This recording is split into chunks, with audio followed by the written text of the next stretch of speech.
welcome to episode 31 of the Open One podcast. And today I'm joined by Adrian, who has a really awesome website up here, lovelifelive.now.com, which is part of the Now project. And we actually connected via my Telegram chat, and he was writing in there, and we're obviously on the same path doing similar kind of work. And I really appreciate some of the comments that he's put into my group. So, hey, welcome to the show. Thank you very much. Pleasure to be here and appreciate the opportunity to talk to you. Awesome, man. Yeah, I'm really excited for what we're going to talk about. So, do you want to just give a bit of an introduction so the listeners know who you are and what you do? What do I do? I wake people up. Oh, yeah?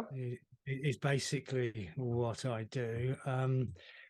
My background, really, I suppose, I mean, up to the age of about 36, 37, I had a very serious drink and drug problem, chronic anxiety and depression and such like. And I suppose in an attempt to get better, I kind of started messing with meditation with absolutely no idea what doors that would open. I just thought it might be helpful to deal with my own neuroses, and it did.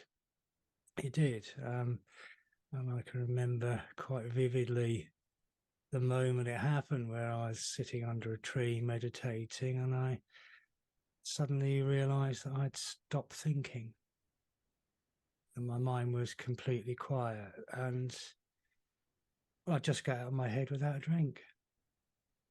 That's amazing. And that for me was the logical solution. And so, how long was it after you started to practice meditation that it helped you with your addictions? I think, I mean, it started happening quite quickly. I think my mind started to quieten. I think when I was still drinking, and that kind of was an inhibiting factor.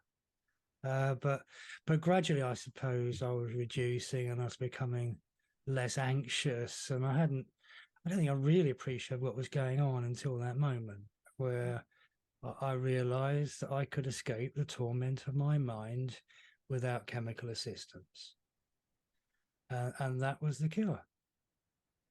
And I suppose since then, really, that's what I've been teaching, is people how to get out of their heads, how to escape the matrix, how to escape the destruction and chaos and misery of their own heads, and come alive to the world.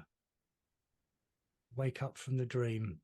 Yeah, because a lot of the suffering that is being caused, it's in people's minds. I mean, okay, they might have been conditioned throughout childhood or whatever, but once you're an adult, you've got to take responsibility for doing something about it. And it's really inspiring to hear your story and how meditation helped you.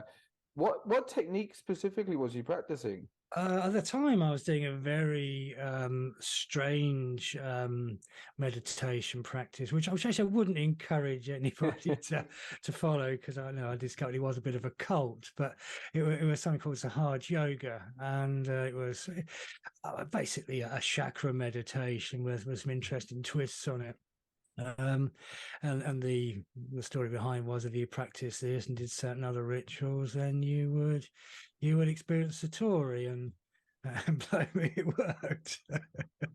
Oh yeah, so what's Satori? Is that enlightenment, or what's that? Satori is that clear blue sky. A Satori is to experience the world with an absolutely clear and quiet mind, free of the deception of your perception. Awesome, cool, man.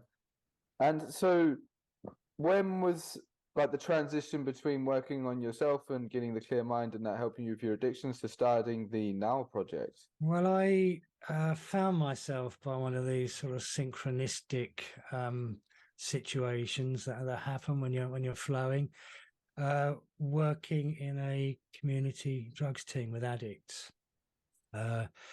As a freshly recovering addict myself, which was quite an interesting learning experience for me. And I became very frustrated at just how well it wasn't working. I was seeing people trying their best, Yeah. and throwing everything into this, and failing over and over and over again. And it just occurred to me that there must be maybe another way of doing this. And since meditation and mindfulness had helped me, then I started messing around with that with my clients to actually with a great deal of success. But it got me in a lot of trouble, so I had to leave. Right, yeah, they didn't. Why did you get in trouble? um, they told me it was non-evidence-based practice, and if I was to continue it, I would face a disciplinary and faced with the choice of keeping people sick the way I've been trained to do it and helping them find freedom. Then I carried on doing it and got into trouble. They said, well, this is not evidence-based practice. And I said, well, people are getting better. There's your evidence. And apparently that isn't evidence. And that's when I realized they were nuts and I had to leave.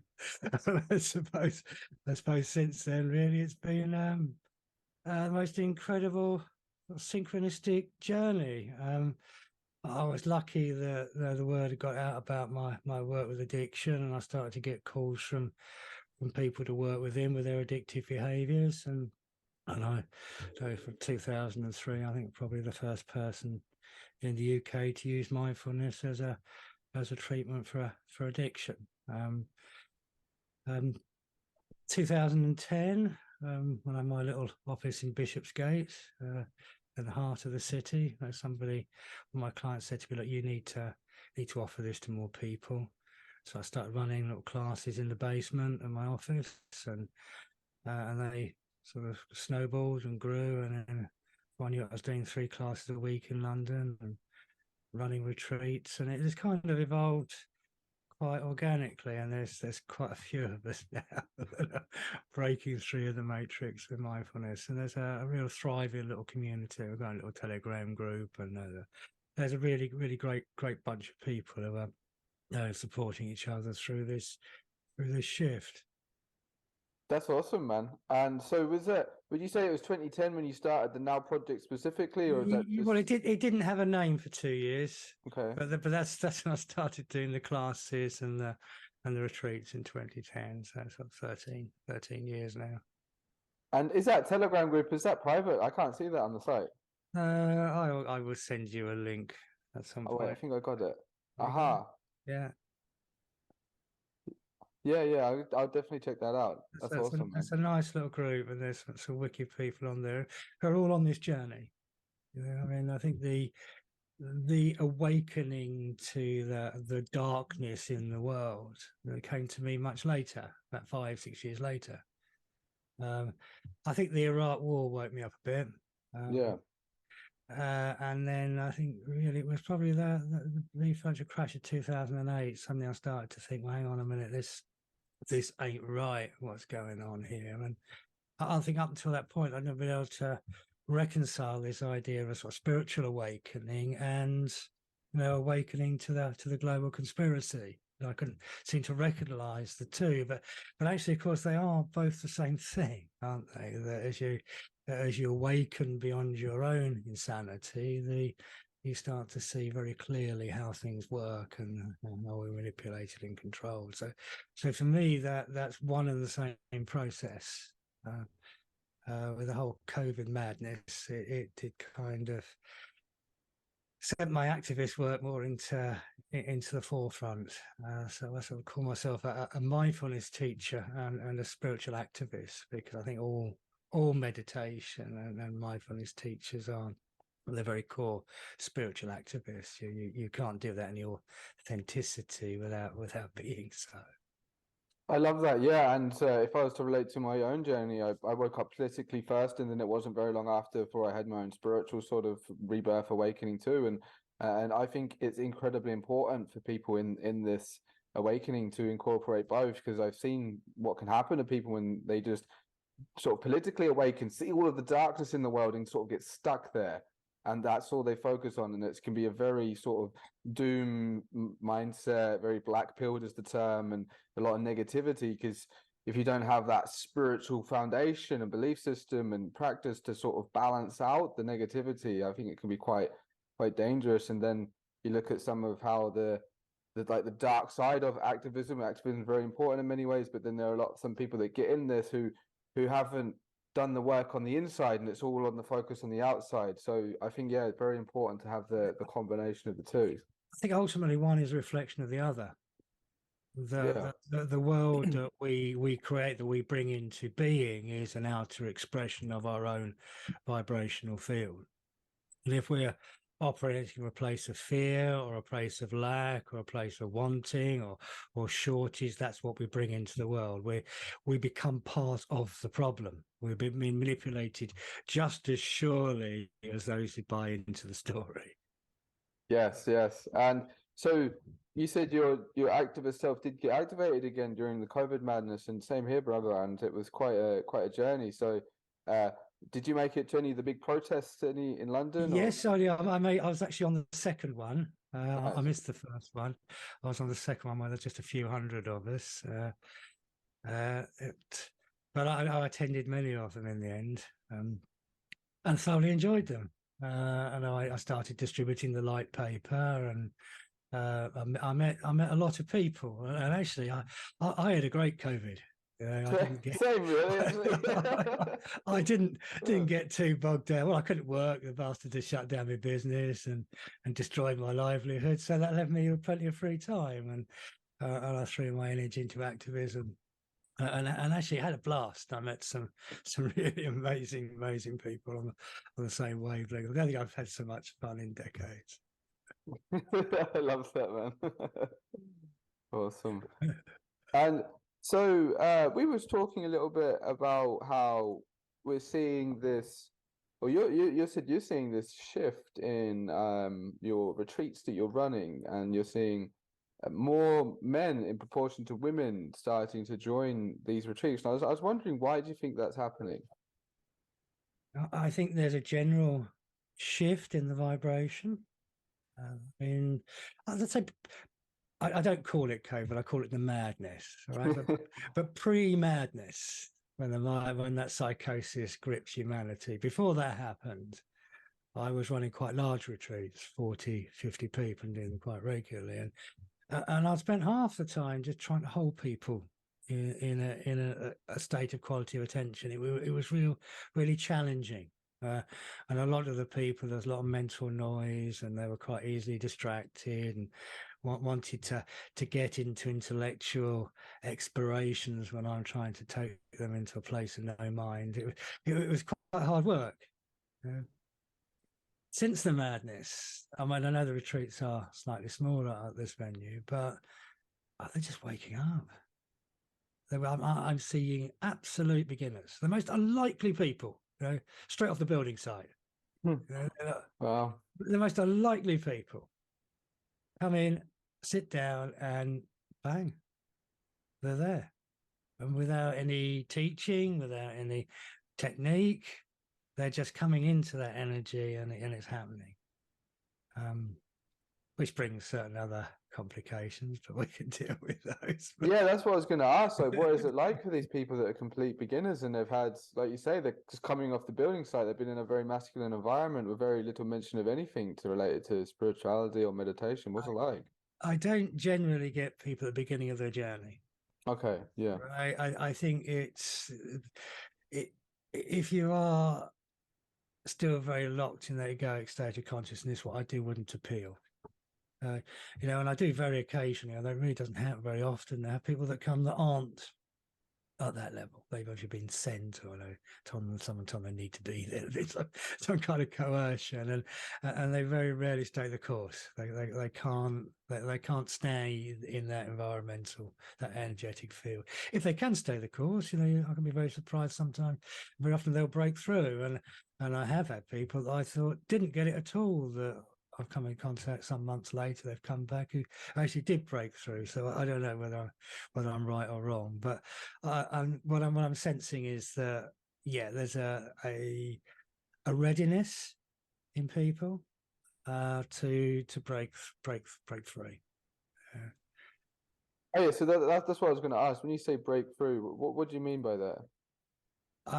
To break free of the Or voice in breakthrough, your yeah. head the voice in your head that pretends to be you, that creates your reality, that makes your decisions, that informs your opinions, that constructs your solutions, that has been lying to you every moment of your life. Right? The voice in your head that is the cause of 90% of your suffering. Yeah. That's awesome. And so, how does it go though? Like, if you was to just briefly describe what it's like on one of your retreats, what's it like? I mean, I'm blessed with the most incredible team of people. I really am blessed.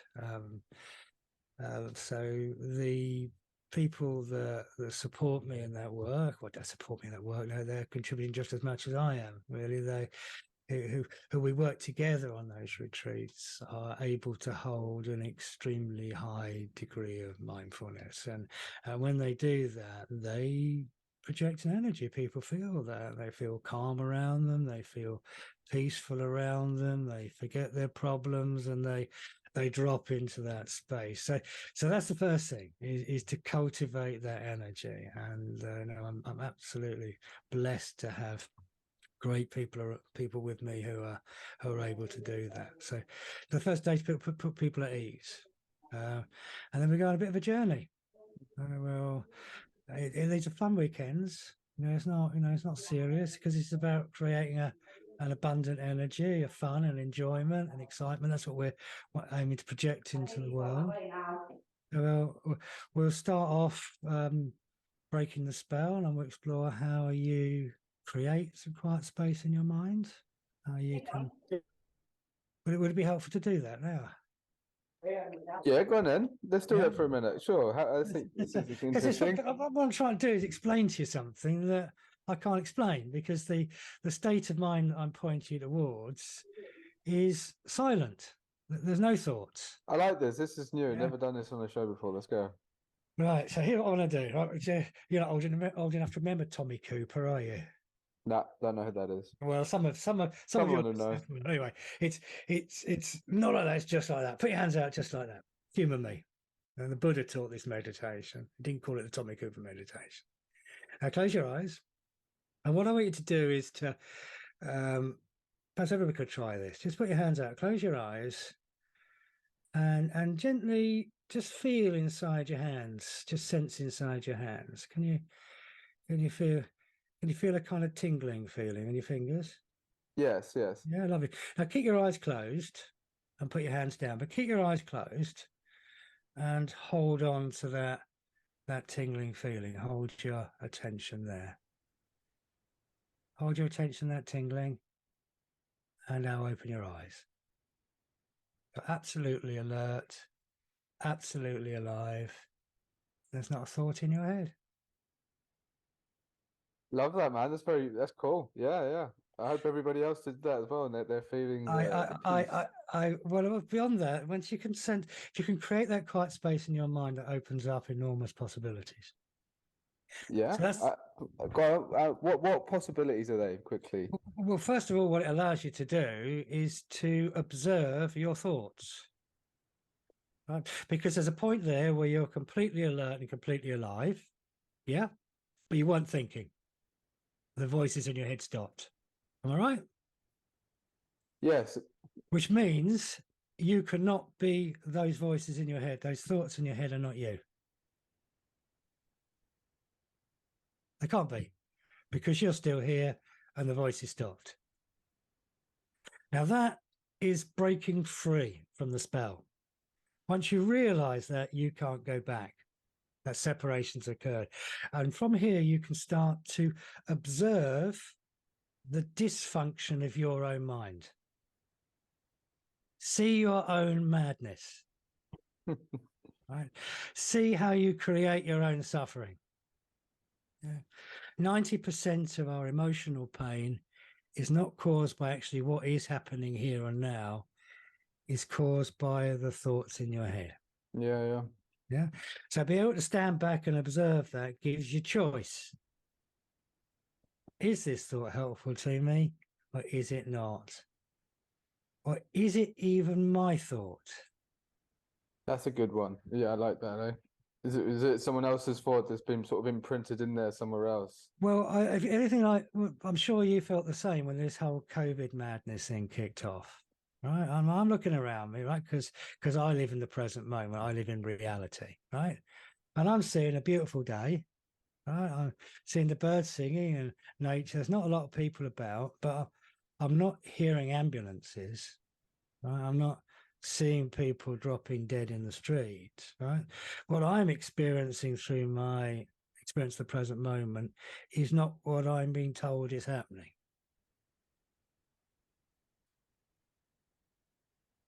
If we are living solely through the level of thoughts, we are slaves,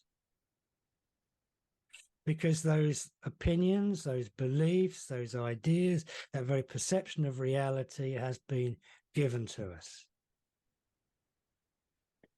But then, what if we were to like? Because I get the idea if we're having like negative thoughts, but then what if we can have like more positive, empowering thoughts, right? I think there's a difference between positive thoughts and positivity.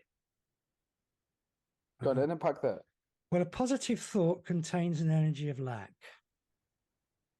So it's thinking, in the future, when this has happened, I will be free of this discomfort.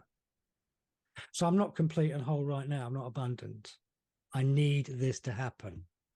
That's actually not a positive energy. And that's an energy of shortage, an energy of lack, an energy of wanting. Positivity is something very different. And you do it. You do it in this work. I feel it. Yeah. You bring fun to it. You bring enjoyment to it. You bring enthusiasm to it. You bring excitement to it. You bring that energy of positivity to it. And that affects the outcome, and that affects the very field of consciousness. Absolutely, but then wouldn't you say that having that positive energy would then you would be thinking in a more positive way, right? It doesn't mean you're necessarily thinking about I, something like in the future, but you could be thinking like right now, I'm really enjoying this show. yes. That's not No, I'm no, like, sure, you know sure. what I mean? But Yeah, yeah. if we're not careful, those thoughts are taking us away from the enjoyment of the show, because they become a concept, they become a story. So got to be careful of that. But But I they, think, they might not necessarily though. There's the no, possibility for that to happen, but and I yeah. think you're pointing to something really important here. That when you are operating from that spiritual level of mind, insights, ideas will come to you and sometimes in the form of a thought, right? But that's very different to this thinking, because this cannot conceive of anything beyond its own learning. This chat GPT thing, right? It's terrifying people, but for me it sounds wonderful, right? Because all it is learning, and there's a massive difference between learning and intelligence. Haven't we seen evidence of that in the last 3 years? Is it those educated people that turned out to be the biggest fucking idiots, wasn't it? Yeah, that's interesting, right? Or corrupt. And I'd say to you, actually, that education in the very first place does corrupt the mind, because it narrows it and it puts it in boxes. And when you have that education, you understand everything through that education. The very systems you create the world through are formed through that education. You construct the solutions to the problems from within the madness that created the problem in the first place. Yeah. And haven't we seen evidence of that in the last 3 years? People that have to refuse to acknowledge things that are right in front of their face because it was contrary to their learning. Now, that's not intelligent. Nothing fresh, nothing new, nothing creative, nothing beyond itself can come from that. All it can do is reprocess and understand within that level of learning. And if that's how people are making their living, if that's who they think they are, then these technologies are going to make them absolutely obsolete, because they have access to all the learning in the world and they can process it far quite faster than they can. But fortunately, we're not just learning, are we? You have a soul. Yeah. You are human. You are connected to an intelligence way beyond your learning. And this is what starts to happen as that thinking mind quietens, is you start to access higher levels of mind. And you break free from that control matrix. When you no longer believe your own bullshit, the bullshit you're being told becomes very, very obvious. Absolutely. And when you say accessing high levels of mind, that sounds really interesting. How would you sort of describe that to people? What is it like? It's not something you can understand from that lower level of mind, which is my challenge in teaching it, because I could describe it, but that would be the analytical mind understanding that, and that's not it. Right. It is a state of being which, if when we did that exercise, and we could try it now to see if you can sense the energy in your hands or fully focus your attention, your state of consciousness shifts. Right, the thinking mind quietens, and you have access, as you always have, otherwise you wouldn't be having this conversation, to other levels of intelligence. This vibrational field in your body is what the Chinese they call qi. Yes. It's what physicists call the quantum field. Now, chi energy is the energy that gives you life, but chi energy is also the energy that forms the fabric of the universe. Everything in existence is chi. And on that level of the particle, what physics will tell you is that there's nothing there at all, as Buddha called it, emptiness. Tiny specks of matter in a vibrating field of nothingness. Now, when you start to become conscious of the energy field of your body, you're becoming conscious of yourself on a level beyond form. Now, you're doing this all the time, aren't you? You feel people's energy. You might be walking down the road and sense somebody's looking at you, and you turn around and they are. Well, how did you know? Because you bloody felt it, didn't you? Yeah. You might cross the road when that person's walking towards you because, well, you know, they feel a bit dodgy. Yeah, you have access to this field of energy, and you receive information through this field. And the more connected you are on that spiritual level, the more access you have into this information, which is why you didn't fall for the COVID madness, right? Because you had access to information that the people who did haven't or hadn't. Yeah, their experience of the world, for what they were told and what they believed. You had access to a level of mind that was going, "Hang on a minute, this ain't right." But it didn't come from your education. It came from somewhere else. So having access to this energy field provides you with vast amounts of energy, vast amounts of information.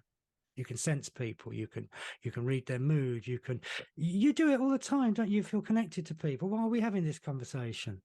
Because we had a few chats on Telegram and we felt it, didn't we? I felt your vibration, you felt mine. We knew we were on the same wavelength, literally on the same vibrational wavelength, as are the people who listen to this. Yeah.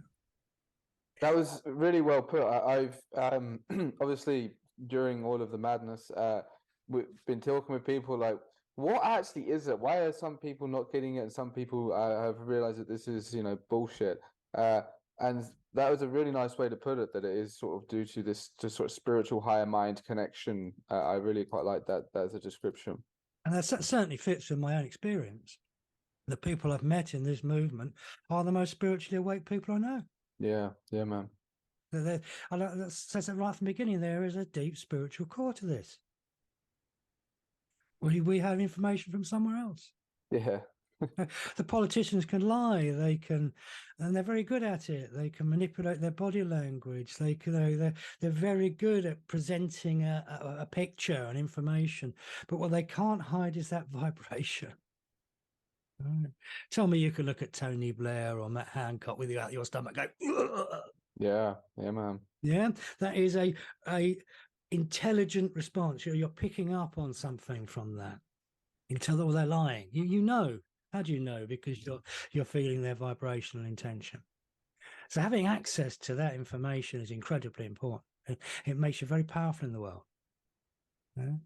But not only can you receive information through that field, but you're also projecting information through that field. And that's why the work you're doing is so important about being positive and putting energy of positivity. Yeah? Because you affect people with your vibrational field, don't you? If you're, Yeah, man. if you're coming from a place of anger, well, that's going to affect the people around you. And if you're not very careful, you're going to find yourself in lots of angry, confrontational situations. If you're from a place of lack or a place of fear, then shit's going to happen. It is. You're attracting it. Yeah. Absolutely, and there's many wise people throughout the ages, or in books I read or whatever, that say about how, yeah, if we want to see peace on the outside, have peace on the inside, and that sort of scales up to like a collective level, which is really quite fascinating. Something that I've spent a lot of time sort of contemplating. Like, This okay, is revolution. This is it. yes, A exactly. revolution goes full circle. We don't want that, right? We're doing an evolution of mind, an evolution of consciousness to recreate the world on a different understanding, with a different intelligence, with a different vibration. When I was a little boy, many, many years ago, there was a program on TV called Tomorrow's World. And in this program, they look forward to the distant future. I mean, the year 2000, that far ahead. And in the year 2000 and beyond, we were going to live in a world where robots did all your housework, right? They made your tea, they hoovered up, they did your washing, they dried it, they folded it up, they put it away, they bathed the kids. Robots did everything, and all the boring work, all the dangerous work. In fact, all work was going to be done by robots. And we were all going to be free. We're all going to be free to express and create and share in the abundance created by this technology. Why not? It's here now. The technology is here now. All that's missing is the mindset necessary to bring about this evolution. Yeah, because that's an important point, right? And something that is sort of, I guess, a testament to the society we have right now is that at the moment it's almost seen as a bad thing to have like a robot or technology take away a job from a human, because we need that source of income to survive the way it's been set up. But if you look at it from like a sort of collective perspective, if we had robots doing all of this boring, mundane work that nobody else wants to actually do, they only do it because they survive. That's actually a really good thing. It frees up human labor, frees up human time. But then Human it's creativity. I mean, yeah. you can't imagine the potential for humanity freed of those burdens, those responsibilities. And there's absolutely no, why not? The only thing that's keeping us trapped in this system is our slave mindset that Yeah, we've and been I suppose programmed with from birth. it would be, I guess, quite dramatic if it was like tomorrow, then boom, all the robots instantly were doing everything, or AI is doing everything, nearly everything. And I guess maybe it's sort of happening in a transition, because if it was too quickly, then what would people do? How would we structure society, you know? So maybe the fact that it is happening in a kind of a I, transitional shift is a good thing. What do you think? I think how we structure society is up to us. You know, I have no faith in the top-down command. It's in there. In fact, my intuition says is to oppose everything directed by that top-down command system. Now, this is what's beautiful about this evolution, is it's not top-down. This is not one technocrat trying to micromanage every aspect of your life and control you completely. This is about you, first of all, taking control of yourself. How am I managing myself in the world? What energy am I putting out into the world? How am I affecting people? What impact am I having? How do I deal with myself in a crisis?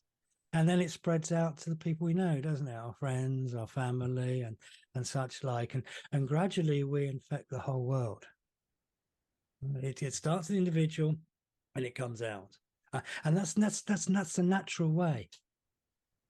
Everything that's being imposed on us is a perversion of what's natural, an inversion of the truth.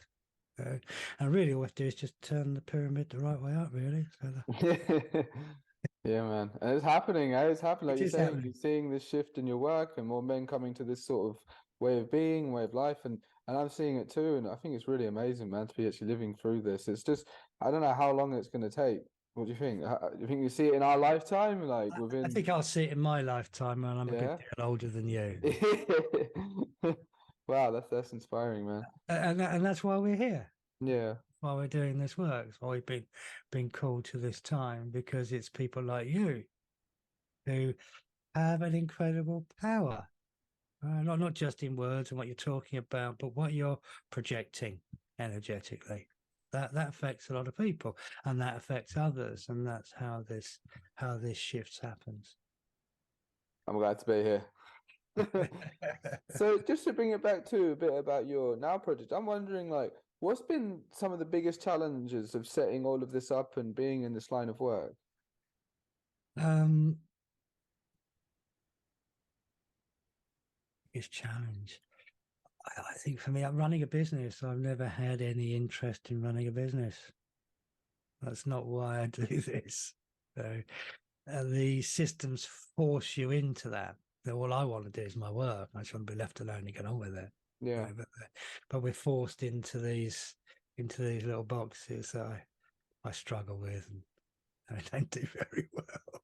but what aspects of running a business have been challenging for you? Well, so there's been points of the project's been, it's not quite like that now since the madness, but before the COVID madness, it was good sized business. You know, there Yeah, was a lot of people working for it. There was a lot of money coming through. It was a lot of people to look after. There was a lot of responsibility there, which I don't enjoy doing. sure, yeah.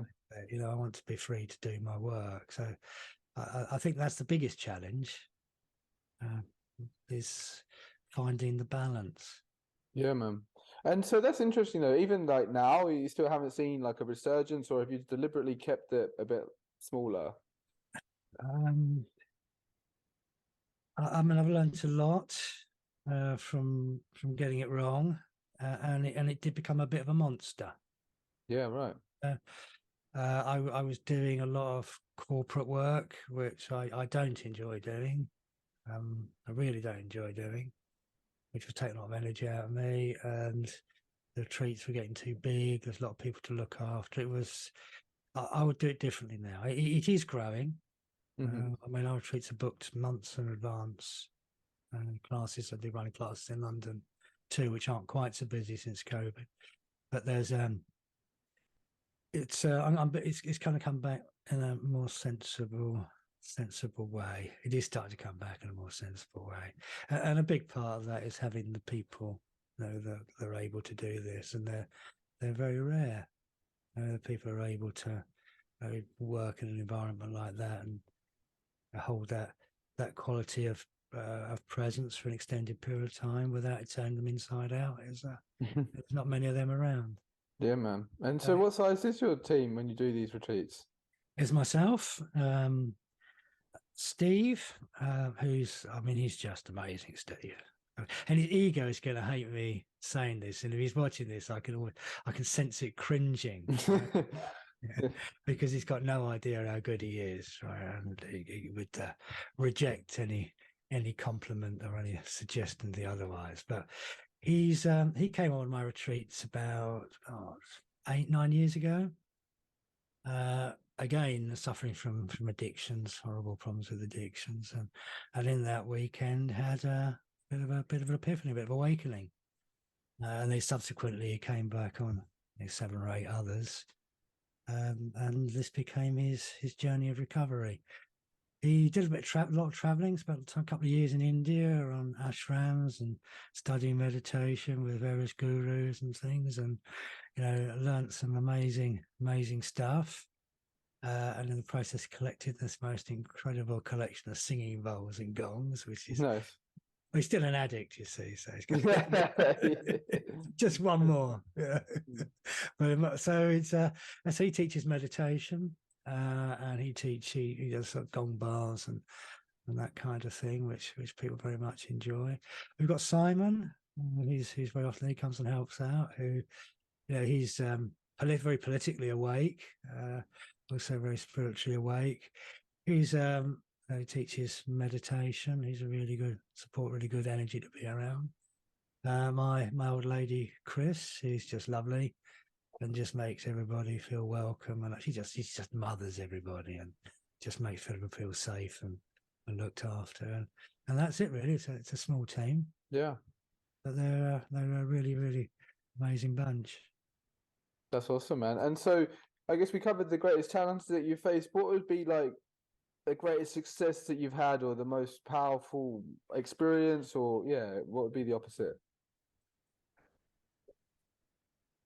if you go on the website, you'll see some podcasts I've done with people who have been on this journey. You know, I refuse to take any credit for any of this.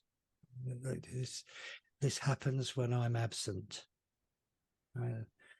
Something happens when you get out of the way, when there is no ego involved. So I'm not taking any credit for any of this, but I have seen the most incredible transformations. I've seen people overcome addictions. I've seen people break free of depression. I've seen people break free of disabling grief. I've even seen people make sort of bizarre physical recoveries, all sorts of things happening. There's a sort of a spiritual healing that goes on in these events. And I suppose each one of those is a miracle in its own right, really. It would be hard to say. I suppose on an ego level, I did get invited to House of Lords once. I won't be invited back. Well, at some point, you must be like, well, there must be something you're doing that's attributed to you. Like, you must at some point be like, wow, like, okay, there's something that I'm bringing here, like that. I think the soon as that I gets involved, we're in big trouble. But then you're quite happy to say Steve is all very, very good, but then you can't say it about Yeah, yourself. no, Eh? okay, maybe Interesting, that's true there, but yeah. Steve would say the same. You see to compliment each other. No, yeah, we do. We have to watch that. We have these egoic traits. Yeah. There's something my ego finds it very uncomfortable to accept anything like that, which is it's fair enough, but there's also some truth in what I'm saying, that it happens when the I is absent. All of the best healers that I've ever met have said that, yeah, it's not me doing the healing, it sort of comes through me and I channel it. But then I'm also like, but you're amazing. You're amazing. It's something you're doing. There's something about you, your body, your whoever you are.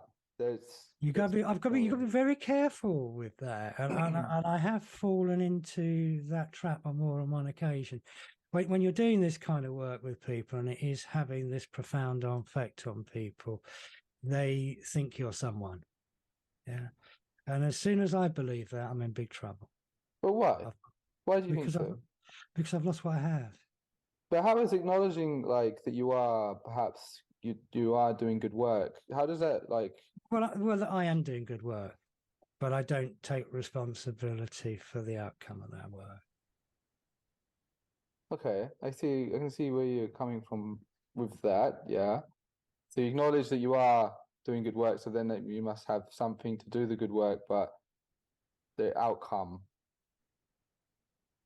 One of my points is, well, why am I being difficult with this, right? Because there is that ego trap.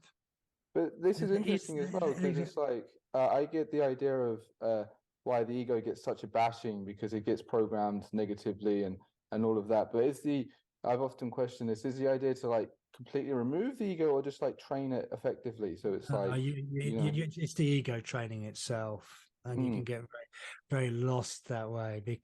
Don't think an inflated ego is going to let you off the hook, because the more inflated it becomes, the harder it is to preserve, isn't it?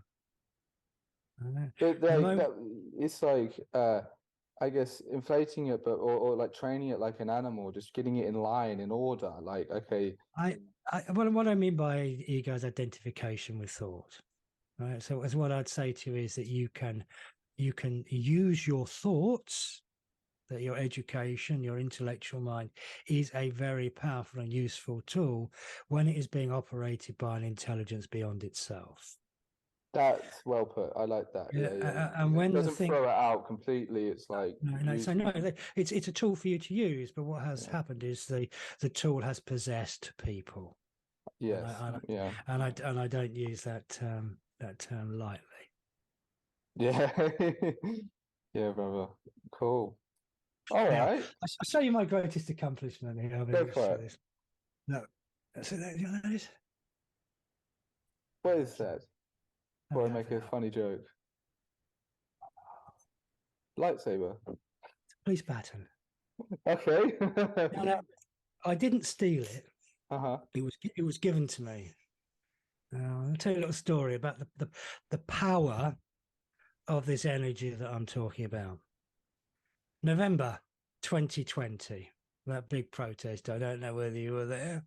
At the time, I think you had to be in groups of 6 or in bubbles or something. I can't remember. Never really took too much notice of it. But there was a big protest in London, which was technically illegal, right? And the police were out in force. And there was a point where 10,000 people were walking down past Liberties, and the police decided they were going to stop them. And 10,000 people decided they weren't going to be stopped. And I found myself right at the front of this confrontation, right? And the police were losing their grip. They were losing it, right? And rather than just stepping aside and letting them through, they decided they were going to stand their ground, and they were whacking people with these bloody things, right? And I find myself at the front, and this policeman goes to whack somebody with this thing. Now, without thinking, I just got hold of it, and I looked him straight in the eye, and I said, "You're going to hurt somebody with that. Give it to me." And he did. Wow, that's some Jedi mind fuckery there, bro. That's amazing. I think if there'd been any anger or any Yeah, fear coming back, he'd have given me a pasting. Yeah. yeah, yeah. But with that energy coming back, there was just clarity. Shit, no, I'm going to hurt somebody with this. He's right. Wow, man. That's powerful, really. Yeah, I'm But just that's picturing the that. power of this energy. If you can Yeah. access this level of mind, you can affect the very fabric of reality with your energetic intention. Now that person's confrontational. If you can manage your response and project something back, something different, watch them change. Watch them become helpful. Apologize for being awkward. Yeah? Because of what you're putting out. It's all a reflection. And I think this is the risk in trying to focus too much on out there. It's a reflection. And if you manage yourself, the reflection changes all on its own. Yeah, right. And I think if enough people do that, that's sort of how we actually do change the entire world. That's how we collectively will change this reality. It's the protesting is all well and good, but I always knew that it was going to take more than that, even having gone into activism many years ago for a while as well.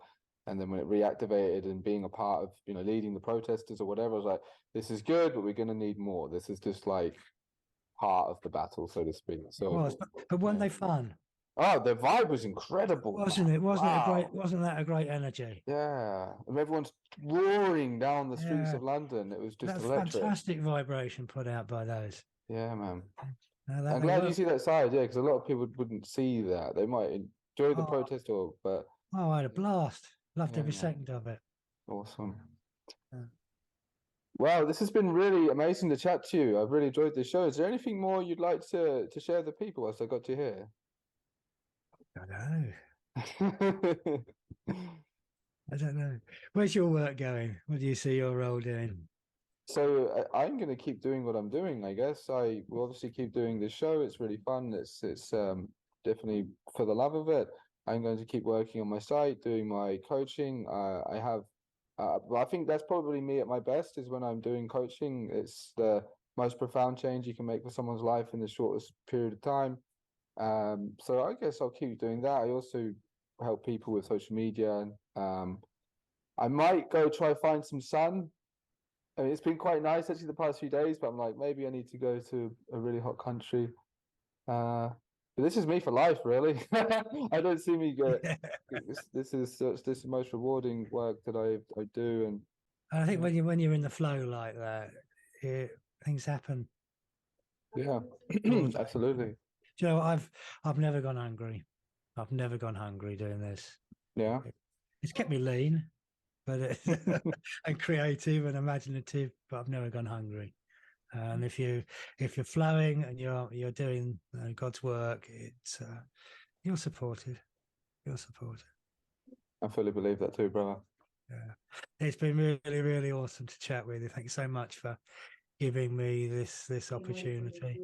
Anybody thinks this work could help them, my work can help them, have a look at my website. Yeah, where's your website? It's lovelifelive.now.com. There's all sorts of stuff on. There's podcasts, there's videos, there's downloadable meditations, blogs, there's all sorts of stuff there to help people break free of the matrix, to escape the madness in their own heads. Beautiful. Yeah, everyone go check it out. Well, Brilliant. thanks, Adrian, and I'm Thank sure you. stay in touch. Bless you. Cheers. See you.